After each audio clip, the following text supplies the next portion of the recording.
బొమ్మ శ్రీరామన్న గారికి కాపు సోదరులందరూ కూడా మీ సీట్లో కూర్చోవలసిందిగా ప్రార్థన. పెద్దలు స్పీచ్ ఇచ్చి వెళ్ళిపోయారు గారి అధ్యక్షతన. పెద్దలు అన్న శ్రీనివాస ఆది శ్రీనివాసన్న గారి సమక్షంలో ఇక్కడ ఇంతమంది మున్నూరు కాపు సోదరులు విచ్చేసి మనకి ఏంటి అట్లాగే స్టేజ్ మీద ఉన్న పెద్దలందరూ కూడా మాట్లాడిన దాంట్లో ఏంటంటే బీసీలు ఏకంగా ఉంటే రాజ్యాధికారం సాధించడంలో ఎటువంటి ద్రోహం అది ఎటువంటి లోపం ఉందని సభాముఖంగా నిర్ణయించుకుంటున్నారు.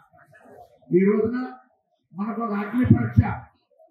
మన బీసీ అభ్యర్థి నవీన్ గారికి కాంగ్రెస్ పార్టీ టికెట్ ఇవ్వడం మన అదృష్టంగా భావిద్దాం. మన బీసీల సత్తా అన్నగారు చెప్పినట్టుగా బీసీల సత్తాను చూపి మన వారిని గెలిపించుకోవడం మనకు ఎంతో ఆవశ్యకత ఉంది.